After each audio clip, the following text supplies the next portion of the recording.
Son días de fiesta. Se cumplen 100 años de la independencia de Venezuela. Una Caracas engalanada con banderas, grímpolas y gallardetes celebra por todo lo alto. Los caraqueños apenas tienen tiempo para no perderse ninguno de los araos de la fiesta centenaria. Los más devotos asisten al Te Deum en la catedral, mientras en el Palacio Federal develan con especial emoción el tríptico del joven pintor Tito Salas. Para estos días también se realiza en Caracas el primer Congreso Venezolano de Medicina. Paludismo, mortalidad infantil, lepra y tuberculosis son el resultado de la radiografía hecha a un país marcado por 100 años de revoluciones y precariedad. Un país con 2 millones de habitantes, que no tiene carreteras, que apenas siembra un pedazo de sus tierras y gobernado por un general de pocas palabras venido de los Andes. Apenas se apaga la euforia centenaria cuando comienza a llegar al país un grupo de geólogos norteamericanos, contratados por la compañía General Asphalt, con una exigente misión: encontrar petróleo. Ya la compañía explota asfalto crudo en el oriente del país. Liderados por el geólogo petrolero Ralph Arnold, estos jóvenes profesionales emprenderán desde 1912 hasta 1916 una sistemática búsqueda por el territorio venezolano, descubriendo a su paso algo más que petróleo.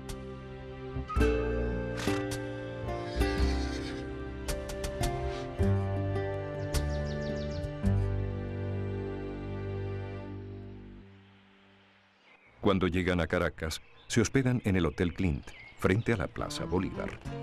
Allí les recomiendan no dar propinas, porque esta es una costumbre desconocida en el país y genera molestia. Las calles no tienen nombre, pero sí las esquinas. El truco, comenta uno de los geólogos, es saber dónde están esas esquinas. Animados por la aventura de su misión y sin hablar una palabra de español, las cuadrillas de geólogos emprenden viajes hacia las regiones más inhóspitas del país. Unos parten en tren, otros se embarcan desde La Guaira, pero todos terminan a pie o a lomo de mula, recorriendo una Venezuela de escasos caminos, despoblada, aunque invadida de insectos. Así lo cuenta Arnold en su diario. Hay ocasiones en que es necesario desvestirse 2 y 3 veces al día para quitarse las garrapatas de la piel con el machete. En sus recorridos, los geólogos preguntan por la existencia de manaderos de asfalto, gas o petróleo, que desde tiempo remoto los aborígenes bautizaron menes. Los afloramientos naturales de hidrocarburos en la superficie son el primer indicio de la existencia de yacimientos. Los informes realizados por los geólogos detallan rocas del terciario, fallas, anticlinales, lutitas endurecidas, términos que van dando pistas sobre la existencia de petróleo en suelo venezolano.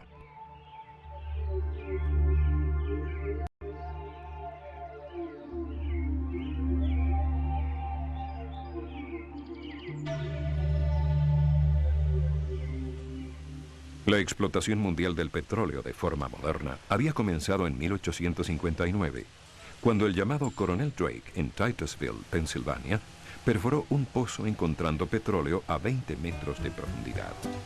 La fiebre petrolera se desata en Norteamérica. Las perforaciones se multiplican, las tierras aumentan de precio y los campesinos se hacen petroleros.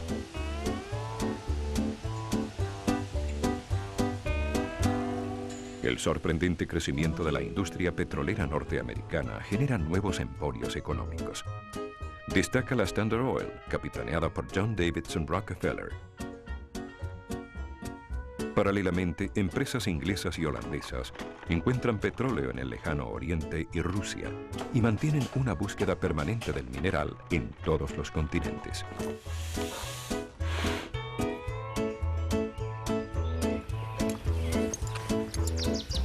Es en este contexto de búsqueda de nuevos yacimientos cuando Ralph Arnold y parte de su equipo, en abril de 1913, llegan al campo petrolero La Alquitrana, cerca de Rubio, en el estado Táchira. Allí escribe: La refinería tiene 30 años de antigüedad y aunque el único pozo produce solamente 40 galones de petróleo diarios, esta actividad comercial ha funcionado por varios años. Sí, en Venezuela ya se producía petróleo. Años atrás, en 1878, el hacendado Manuel Antonio Pulido obtiene los derechos para la explotación de un terreno mineralógico, ubicado en su hacienda cafetera La Alquitrana, tras descubrir emanaciones de petróleo en la superficie. Pulido funda la compañía Petrolia del Táchira, en sociedad con 5 hacendados y comerciantes de la región. Cuando iniciamos nuestra empresa carecíamos absolutamente de conocimientos en esa materia. Pero nos decidimos a arrostrarlo todo, y a este efecto el joven e inteligente socio nuestro, Pedro Rafael Rincones, se fue a los Estados Unidos, donde no solo estudió durante un año la parte química de la refinación del petróleo, sino que adquirió las maquinarias y aparatos que podíamos necesitar para obtener queroseno de primera calidad. En 1880, los vecinos de Rubio y San Cristóbal, animados por la novedad, acuden a la instalación de aquellos extraños equipos de perforación que habían viajado por barco, barcazas y mulas desde Nueva York hasta La Alquitrana. Pero no fue sino 3 años más tarde, cuando a 60 metros de profundidad, el llamado pozo Eureka comenzó a producir 230 litros diarios de un petróleo algo verdoso, que sería refinado en un pequeño alambique para producir querosén y proveer de esta fuente de iluminación a Rubio y San Cristóbal. Es el inicio de la explotación petrolera en Venezuela.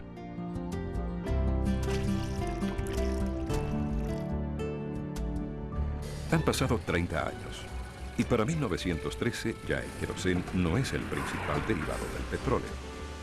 La industria automotriz, que crece vertiginosamente en el norte, se moviliza con gasolina. Pero en la apartada San Cristóbal, para la fecha existe un solo auto. Al otro extremo del país, en el estado Bermúdez, hoy Sucre, otra de las cuadrillas de geólogos y perforadores norteamericanos busca petróleo en un lago.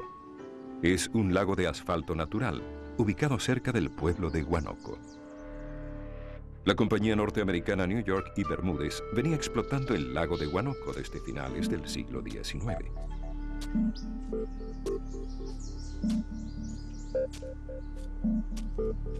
Trozos de asfalto son sacados a mano del lago y transportados en pequeños vagones hasta llegar al muelle de la aldea. Allí son cargados en barcos que llevan el mineral a la costa este de Norteamérica para asfaltar ciudades y carreteras. Pero en Huánuco no solo hay asfalto. En agosto de 1913 se confirma la existencia de petróleo pesado, con la perforación exitosa del pozo Bababuy número 1. Sin embargo, su producción será escasa y no tendrá futuro comercial.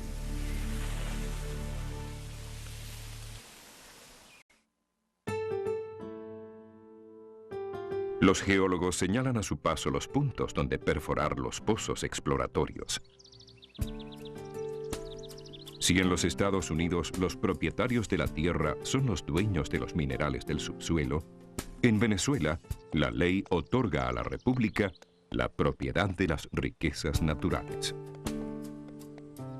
Por ello, la exploración y extracción de minerales en el país debe realizarse a través del sistema de concesiones, mecanismo utilizado por el gobierno para entregar a los interesados determinados lotes de terreno para su exploración y explotación, a cambio de un porcentaje de las ganancias obtenidas, comúnmente denominadas regalías. Para principios del siglo XX en Venezuela, lo usual es que los amigos del gobernante, sea Cipriano Castro o Juan Vicente Gómez, hagan buenos negocios con este sistema. Solicitan concesiones al Estado, que luego traspasan a las compañías extranjeras.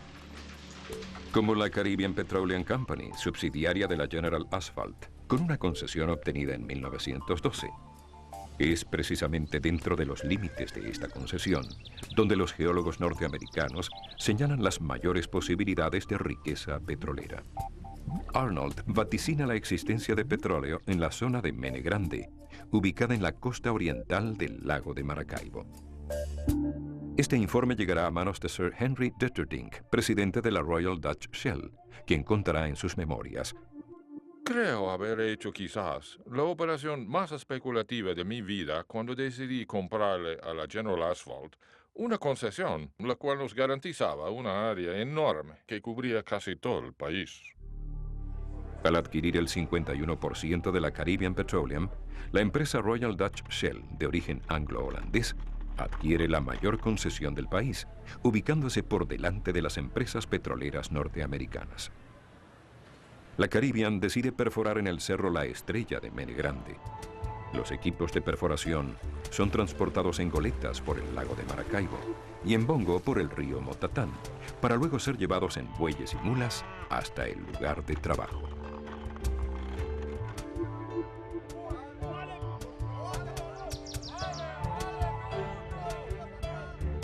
De madera se levantan las cabrias y con madera se alimentan las calderas que producen la energía requerida para excavar.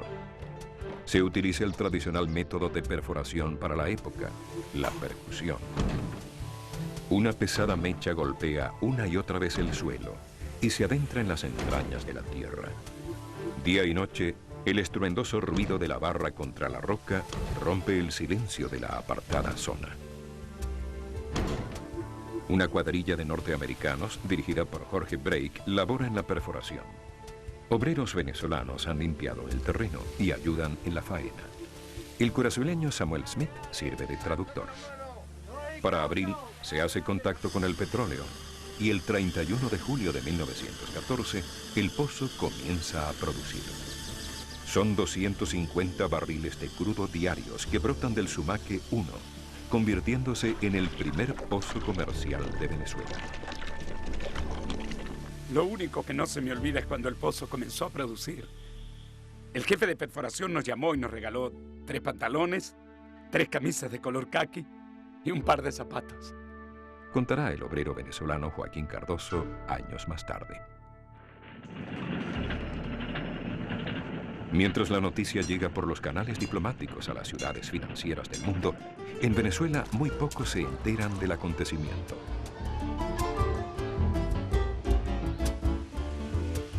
Otras perforaciones cercanas al Sumaque también dan resultados positivos. Los pozos Zumba, Sumaya, Sumacaya generan suficiente volumen de crudo para considerar su exportación. La Caribbean decide instalar a 20 kilómetros del campo Mene Grande, en el caserío de pescadores de San Lorenzo, un muelle para recibir embarcaciones que transporten el crudo. La empresa inicia la construcción de un oleoducto y de una vía férrea que une al campo con el poblado. También construye la primera refinería comercial de Venezuela. San Lorenzo y Mene Grande se transforman entonces en pueblos petroleros, con nuevas oportunidades de trabajo.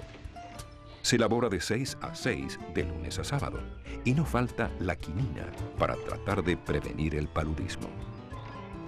Al muelle de San Lorenzo llegan gabarras, goletas y también el Carlota, el Maruja, el Adela, pequeños tanqueros con nombres de mujer que surcan las aguas del lago transportando los crudos que Venezuela exporta.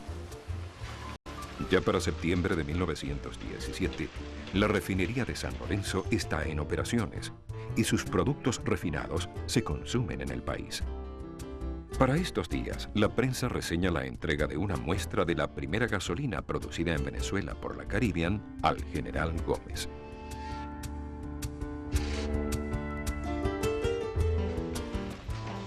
Muy lejos de Caracas y Maracay, los centros de poder, la actividad petrolera comienza a abrirse camino en Venezuela.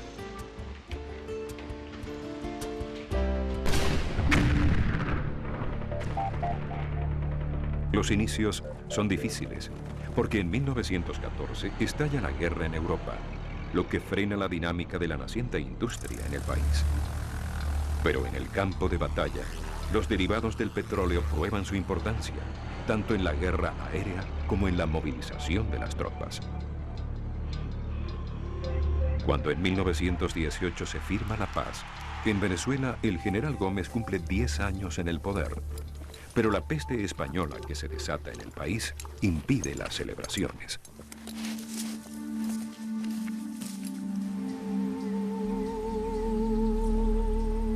Para finales de la década, Venezuela continúa siendo un país con escasos recursos, pero ya no sufre de guerras civiles, como acostumbraba. Su economía es esencialmente agrícola. Cuenta con pocas industrias y las rentas provienen de los impuestos que generan las aduanas. El café representa el 50% del valor de las exportaciones. Le siguen el cacao y el ganado vacuno. Aún carece de carreteras. Se viaja de puerto en puerto por toda la costa y por los ríos del país.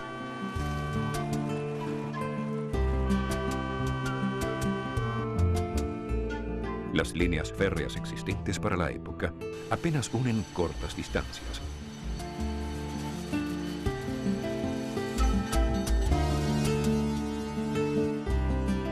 Ya para 1918 había aparecido en las estadísticas nacionales un nuevo rubro de exportación, el petróleo. Hay quienes saben que el petróleo huele a dinero. Por eso, los familiares y amigos del régimen se mueven con destreza para adquirir las nuevas concesiones petroleras. Aunque no todos piensan de igual forma.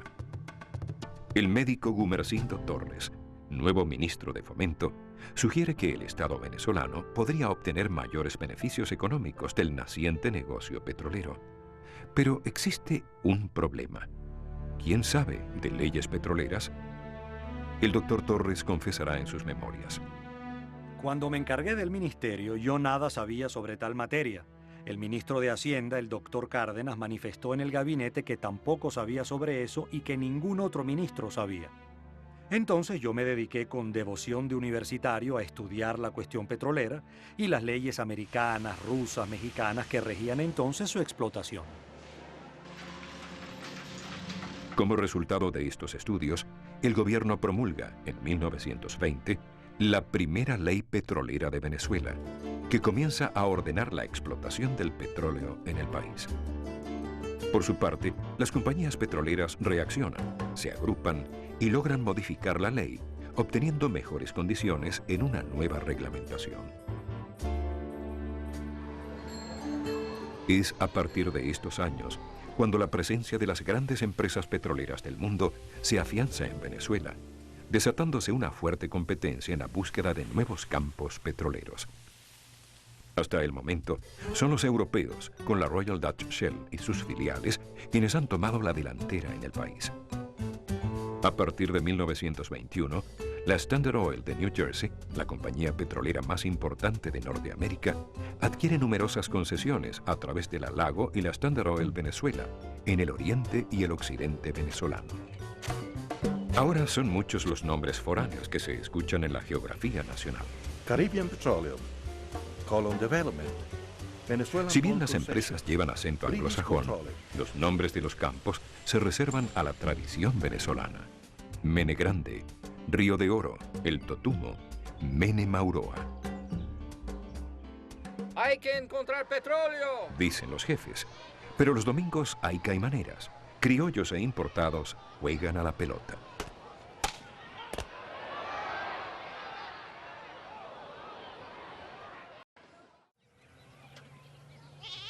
En las afueras de Cabimas, en el estado Zulia, y en medio de Cardonales, queda el caserío La Rosa. Allí, una cuadrilla de 6 hombres perfora un pozo. Es la madrugada del 14 de diciembre de 1922. Un zumbido se transforma en estruendo. Viene de las entrañas de la tierra, acompañado por un chorro negro que toma altura. El petróleo se ha escapado. Es un reventón. Un histórico reventón. Alcibíades Colina, obrero de la cuadrilla, recordará años más tarde. Sí, la torre fue golpeada con fuerza desde abajo. ¿Qué hicimos nosotros? Bueno, ¿qué íbamos a hacer? Correr. El aguacero de petróleo era tremendo. El pozo se llama Los Barrosos 2. La Venezuelan Oil Concessions, subsidiaria de la Royal Shell, es la empresa concesionaria. El chorro no se detiene y la compañía contrata centenares de trabajadores para construir diques y evitar que el derrame llegue al lago de Maracaibo. Son 100.000 barriles diarios que se están botando. Una laguna de crudo comienza a crecer al lado del pozo. A pesar de lo extraordinario del suceso, no es sino 6 días después cuando el diario Panorama de Maracaibo reseña el reventón de Los Barrosos 2. De plácemes el Zulia, que ve así explotar a su riqueza y abiertos para su porvenir de pueblo laborioso y altivo los más amplios horizontes. Han pasado 9 días y el chorro no se detiene. Hay temor en los habitantes. Un grupo de devotos de San Benito baila en las cercanías del pozo, al son de tambores y chimbangles, rogándole al santo que detenga el reventón. Los Barrosos 2 se cierran. Los técnicos aseguran que el pozo se desmoronó solo, bloqueando la salida del petróleo. Pero por si acaso, la Venezuelan Oil Concessions dispone una gran fiesta en honor al santo. Con este hallazgo, Venezuela enlaza definitivamente su destino con el poderoso mundo del petróleo. La Maracaibo de 40.000 habitantes, con sed, polvorienta, palmeras alrededor del lago, ve desembarcar apresuradamente técnicos, perforadores, comerciantes y aventureros que llegan como abejas al nuevo panal petrolero. Es el sitio de encuentro y punto de partida para dirigirse a los diversos campos que se descubren continuamente alrededor del lago de Maracaibo. Y como el petróleo es un asunto de hombres, pronto prosperan los bares, las casas de juego, de tolerancia.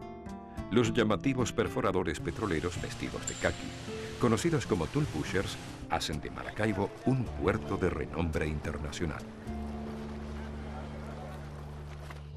Mientras alrededor del lago se perfora con avidez, hay quienes aseguran que debajo del agua existe petróleo. Cuenta que Charles Eckes, geólogo norteamericano contratado por la British Equatorial, hace instalar una cabria en el lago a 2 metros de la orilla. No faltarán quienes se burlen de esta extraña iniciativa. Pero para abril de 1924, la intuición se hace realidad. Hay petróleo debajo del lago. De inmediato, se perforan otros pozos a 15, 50, 100 metros de la orilla. Esta perforación lacustre convertirá en pocos años la imagen del lago en un paisaje vertical. Mientras que en el fondo, con una profundidad máxima de 40 metros, crece un enjambre de ductos y tuberías que transporta el crudo. La mayor parte de este crudo será transportado hasta Aruba y Curazao, donde las empresas petroleras construyen modernas refinerías. El éxito de la explotación petrolera en la región del Zulia aumenta la necesidad de crear viviendas para trabajadores y empleados. Al inicio se construyen campamentos temporales de mediana comodidad para los técnicos y perforadores extranjeros, mientras que los obreros venezolanos cuelgan sus chinchorros en grandes galpones con techo de zinc, donde conviven y se familiarizan con hábitos de comidas y costumbres de las diversas regiones de donde provienen.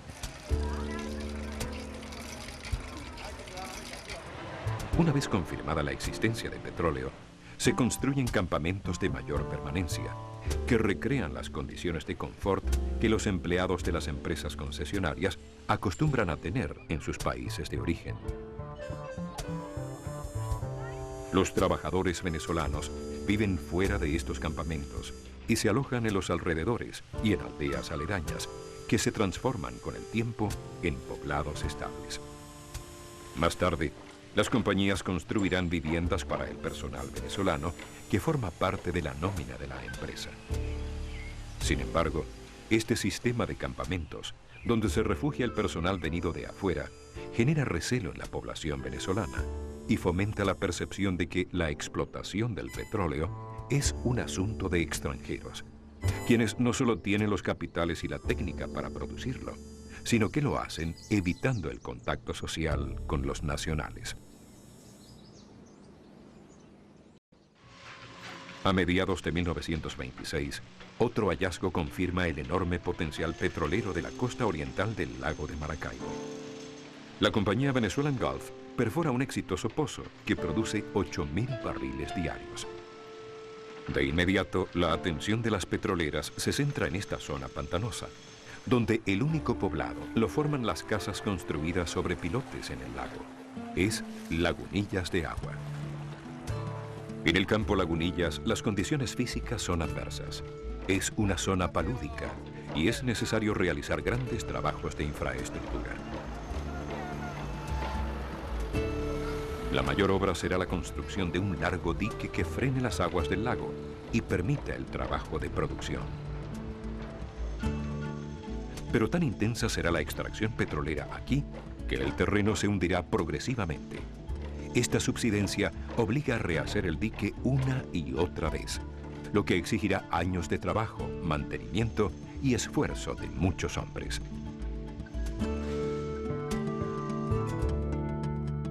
Lejos del lago, allá en Caracas, otros venezolanos, estudiantes de la Universidad Central, irrumpen y desordenan el sosiego político que impone el régimen militar y personalista que domina el país. Han pasado algunos meses y los estudiantes, ahora encarcelados, son tema obligado del que se habla mucho, pero con precaución. Un hecho menos noticioso, pero de trascendencia, ocurre en el oriente del país. El 1 de junio, el pozo Moneb 1, situado en Quiriquire, cerca de Maturín, revienta, envía la tubería por los aires y durante 8 horas el petróleo fluye sin control. Una vez dominada la situación, el pozo produce más de 500 barriles diarios. La empresa americana Standard Oil Venezuela logra así su primer gran éxito. De inmediato, se perforan otros pozos en el campo Quiriquire y se construye un oleoducto que atraviesa selvas y pantanos hasta Caripito. Allí, por el río San Juan, vendrán los cargueros de mediano calado para llevarse el petróleo que la región produce.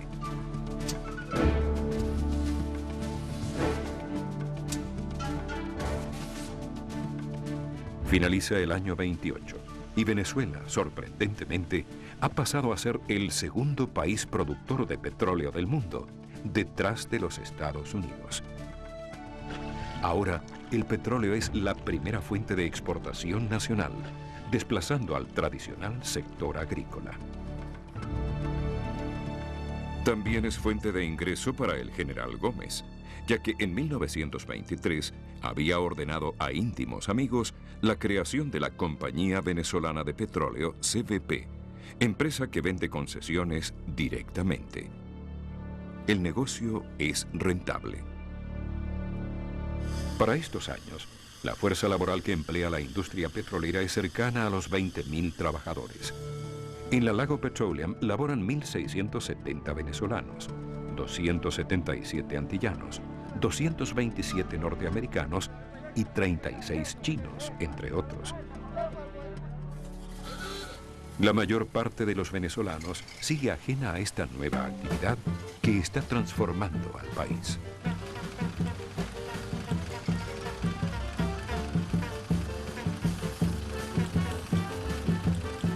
En 1929 es designado nuevamente ministro de Fomento el doctor Gumersindo Torres.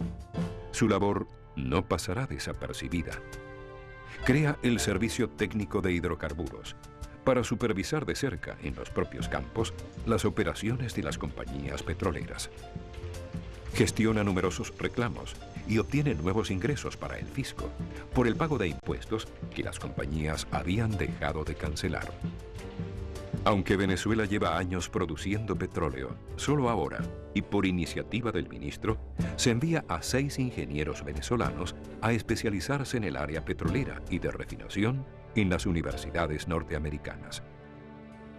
Estas y otras iniciativas generan recelo y malestar en las compañías, que logran la salida del ministro Torres. No obstante, los avances del Estado venezolano en la comprensión y manejo del ámbito petrolero alcanzan nuevos logros.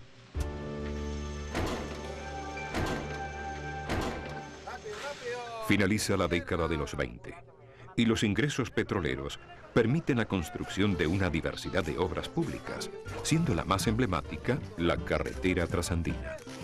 Ahora, viajar de San Cristóbal a Caracas no es más una proeza.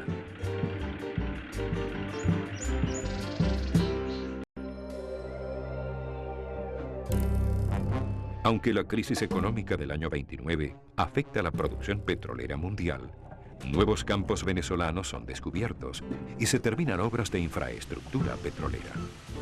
La Standard Oil Venezuela inaugura la refinería de Caripito.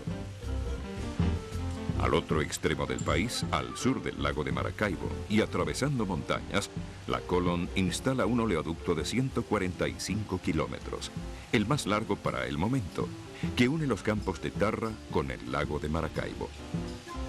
Su construcción ha sido difícil y peligrosa. Es una zona en la que desde 1915, cuando se realizan las primeras perforaciones, se entablan repentinos combates con los indios motilones. A la lluvia de flechas que cae sobre los campamentos, las embarcaciones y las vías férreas que se instalan en la zona, se responde con balas.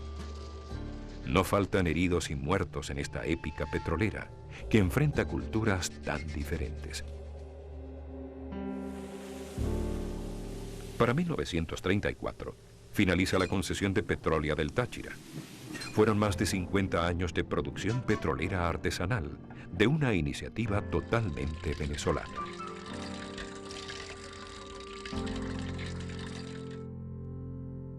Este mismo año, Estados Unidos devalúa su moneda, y en Venezuela se discute qué hacer frente a esta medida. Finalmente, el bolívar se revalora frente al dólar. Los precios de nuestros productos se encarecen, lo que dificulta su exportación.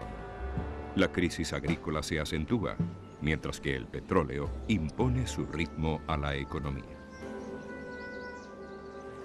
El país cuenta ahora con más de 1000 pozos productores de petróleo, ubicados principalmente en la región zuliana. La mayor parte de la fuerza de trabajo es criolla, y las cuadrillas de perforadores comienzan a estar formadas también por nacionales.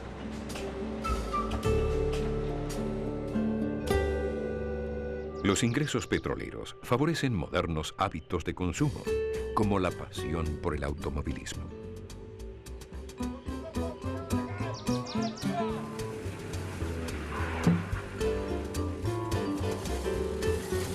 Para los que pasean, van al trabajo o viajan por el país, se instalan estaciones de servicio. Ya conseguir combustible no es más una preocupación, pero toda pasión trae su riesgo. Otro accidente de automóvil que pudo culminar en tragedia. El carro número 294, matrícula del Distrito Federal, se embarrancó el miércoles pasado entre La Guaira y Macuto, cayendo de la carretera sobre una siembra situada a la derecha, a más o menos 2 metros de profundidad. El carro sufrió serios desperfectos. Al hospital de la Cruz Roja de La Guaira fueron conducidos los heridos. El chofer, que presentaba una herida en la frente y otra en la mano izquierda.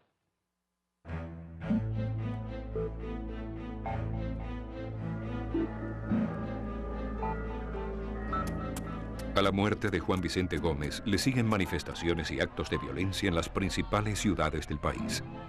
Esta ira se desata con particular virulencia en los poblados petroleros, ya que la imagen de la industria está vinculada al férreo dictador. Venezuela comienza a vivir acelerados cambios.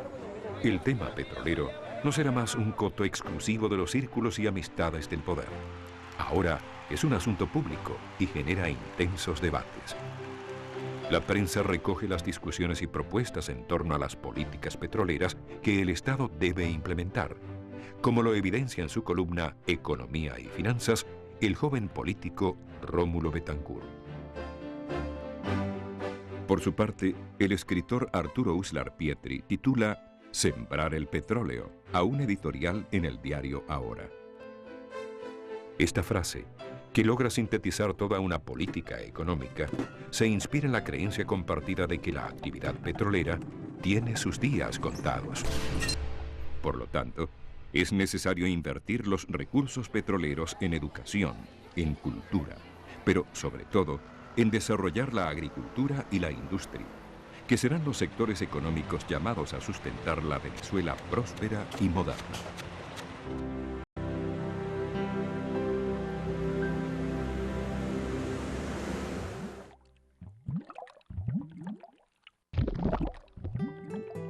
Mene es el título de la primera novela de autor venezolano, que tiene como tema principal la vida en los campos petroleros. Su autor, Ramón Díaz Sánchez, quien ha trabajado en los campos del Zulia, enlaza ficción y realidad. La novela Mene contrapone valores como la tradición de los pueblos, sus fiestas, sus creencias, su pobreza y dignidad, con todo aquello que la irrupción petrolera supuestamente trae consigo: ruptura, vicio, riqueza efímera, fuerzas perturbadoras. En Mene, los choferes con olor a gasolina se vuelven irresistibles para las mujeres, y la sequía la origina el petróleo, ya que no deja salir el agua que reposa bajo tierra. El pito de la refinería impone como novedad una exigente rutina a los trabajadores venidos de lejos, que cuando son margariteños trabajan en el lago y cuando son coreanos lo hacen en tierra. Con Mene, el mundo petrolero entra con fuerza en la novela venezolana y crea el esquema de literatura que se escribirá en las siguientes décadas, sustentando una leyenda negra donde el petróleo pareciera culpable. Para finales de 1936, miles de trabajadores petroleros de la región zuliana se declaran en huelga, ahora organizados en sindicatos que la reciente ley del trabajo permite. Los reclamos de los trabajadores son múltiples. Van desde el reconocimiento por parte de las compañías de los sindicatos recién constituidos, hasta el suministro de agua potable, fría o con hielo en los centros de trabajo. El paro genera empatía y solidaridad del pueblo venezolano con los huelguistas. El campeón de ciclismo, Teo Capriles, subasta su bicicleta para conseguir fondos y ayudar a los trabajadores. Pero la acción que consigue mayor apoyo es el traslado de los hijos de los obreros petroleros en huelga desde los campos de trabajo a Caracas, donde son albergados en casas de familia. Luego de 39 días de huelga, el presidente Eleazar López Contreras decreta la finalización del paro. Los obreros regresan a sus labores con el aumento de 1 bolívar diario en su salario y la obligación para las empresas de dotar con agua fría potable los centros de trabajo. Este conflicto marca pauta en la historia sindical venezolana. Durante la década de los años 30, Venezuela se mantiene como el tercer productor del mundo, detrás de Estados Unidos y la Unión Soviética. Y el petróleo extraído de nuestro subsuelo representa 9% de la producción mundial. Esta alta producción es sostenida por los nuevos yacimientos del oriente venezolano. No obstante, la mayor producción petrolera proviene de la cuenca del lago de Maracaibo, a donde llega en agosto de 1937, y por primera vez en la historia del país, un presidente venezolano. Esta visita permitirá a otros venezolanos conocer desde las pantallas de cine el novedoso mundo del petróleo. Este tupido bosque de hierro está formado por más de 3.000 torres, cuyos taladros a través del agua extraen petróleo del subsuelo del lago. No todas las torres se encuentran en actividad. Muchas veces, después de practicados los taladros, encuéntrase que han sido perdidos todos los gastos y esfuerzos, pues las perforaciones han resultado estériles. El codiciado mineral no brota en aquel punto. Pero todas en conjunto contribuyen a formar el férreo e impenetrable laberinto que caracteriza a nuestras inmensas regiones petroleras. Viene el presidente de su visita a Cabimas y Ciudad Ojeda. Tierra firme, aquí también hay torres y taladros por doquier. Parece increíble un taladro funcionando en plena calle. condiciones sanitarias de estas viviendas son horribles. El gobierno actualmente se ocupa de remediar estos males. Una gruesa capa de petróleo cubre las aguas del lago de Maracaibo.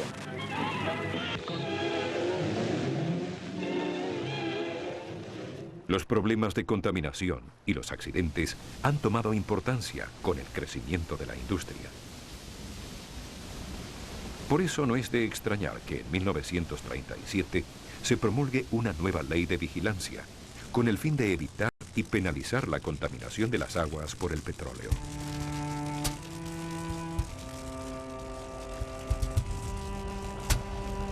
El lago de Maracaibo ha sido el más afectado por importantes derrames e incendios de gran magnitud, como el desatado en Lagunillas de Agua en 1939. Este incendio, advertido por muchos, destruirá por completo este poblado palafítico, donde vivían hacinados hombres y mujeres relacionados con la industria petrolera.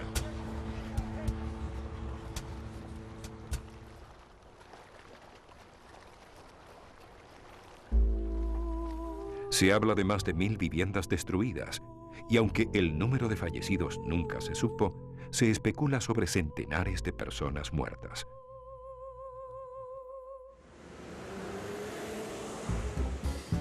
Finaliza la década de los años 30 y Venezuela produce más de 500.000 barriles de petróleo diarios.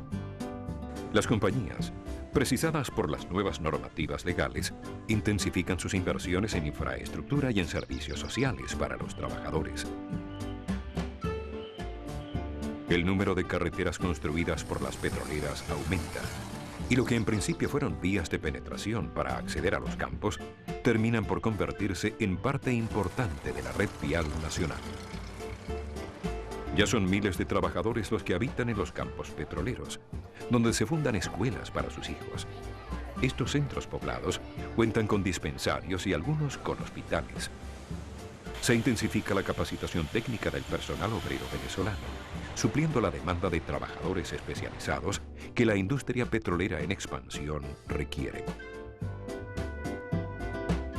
La lejanía de los campos petroleros exige la instalación de centros de abastecimiento, conocidos como comisariatos, donde trabajadores y empleados pueden proveerse de alimentos a menor costo. Por esta vía, nuevos hábitos alimenticios se popularizan en el país. Como novedad, las empresas impulsan y desarrollan las actividades deportivas. El béisbol y el atletismo son los deportes de mayor popularidad.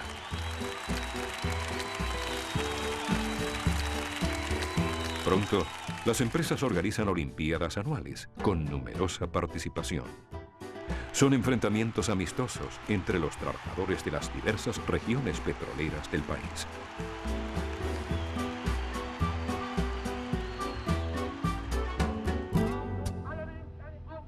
Mientras tanto, al otro lado del Atlántico, se da inicio a un enfrentamiento de proporciones insospechadas, la Segunda Guerra Mundial, en la que el petróleo será un factor determinante en el curso y desenlace de los acontecimientos. La exportación del crudo venezolano hacia Europa se ve afectada. Los campos nacionales disminuyen la producción, lo que trae como consecuencia la baja de los ingresos económicos para el país.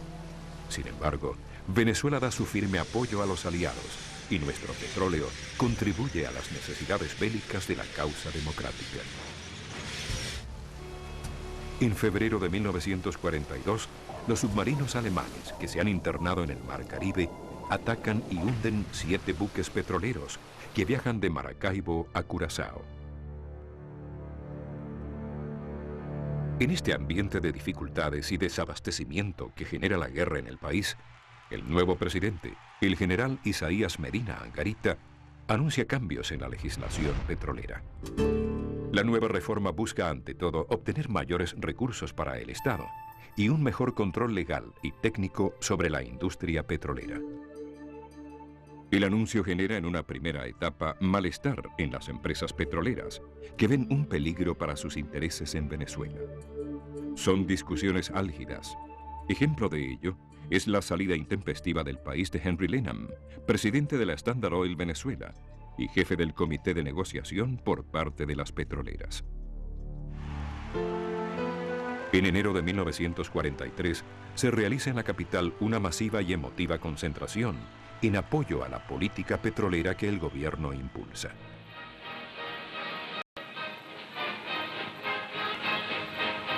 Al Palacio de Miraflores son invitados por el presidente de la República todos los representantes de la prensa capitalina para entregarles el proyecto de ley de hidrocarburos, que será sometido al Congreso Nacional en sus sesiones extraordinarias.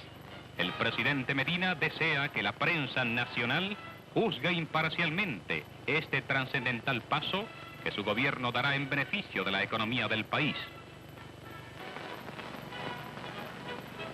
Convocado por el Ejecutivo Nacional, se ha reunido en Caracas, en sesiones extraordinarias, el Congreso Nacional, para recibir del Ministerio de Fomento el proyecto de ley de hidrocarburos que refleja la política de revisión petrolera iniciada por el presidente de la República, general Isaías Medina Angarita, quien llega al Palacio Legislativo para presentar ante el Congreso su mensaje especial. Cuando el 13 de marzo el Congreso Nacional sanciona la nueva ley de hidrocarburos, la mayoría del país siente que cuenta con una legislación acorde con sus expectativas en el campo petrolero. La ley otorga nuevas concesiones por 40 años y ahora todas tienen las mismas condiciones. El no incluir la distribución de las ganancias de 50 y 50 entre el Estado y las empresas, el llamado 50-50, genera que un sector de la oposición, liderado por el diputado de Acción Democrática, Juan Pablo Pérez Alfonso, salve su voto.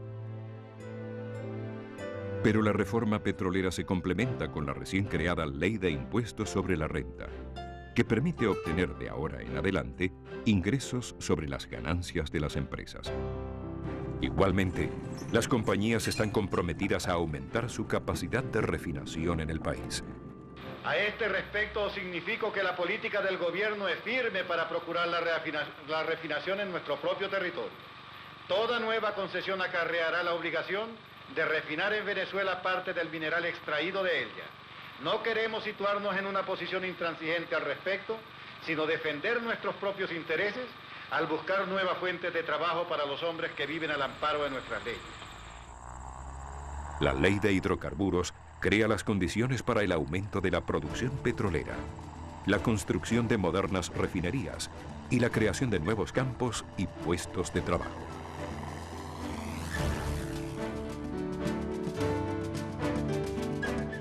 Luego de 3 décadas, Venezuela ha dejado de ser el país exclusivamente agrícola que había sido siempre. Ahora cuenta con 4 millones de habitantes, aunque solo 25.000 son necesarios para movilizar la industria que lo convierte en el tercer productor y primer exportador mundial de petróleo.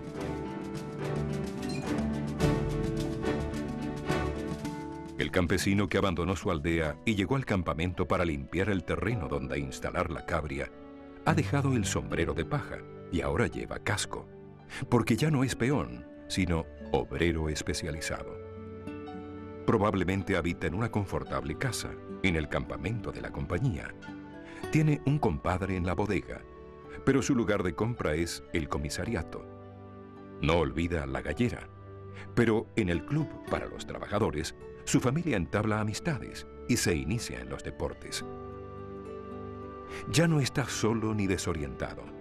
Ahora forma parte de un sindicato que crece en prestigio y defiende sus intereses. Aunque la gerencia sigue en manos de los musíes, cada vez más profesionales y técnicos venezolanos asumen responsabilidades de mayor nivel. Si bien el capital y la tecnología siguen viniendo de afuera, ahora la dirigencia del país ha tomado conciencia del valor de esta materia prima y busca obtener mayores ingresos por ella.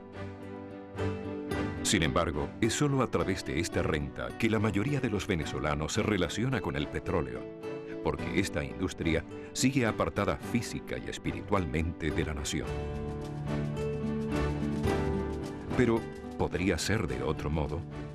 La mayoría de los venezolanos no tiene vinculación económica directa con el petróleo. Esta industria Es una actividad minera que apenas emplea un pequeño porcentaje de los trabajadores venezolanos. Opera en zonas apartadas, transporta por tuberías lo que extrae del subsuelo y finaliza exportando casi toda su producción.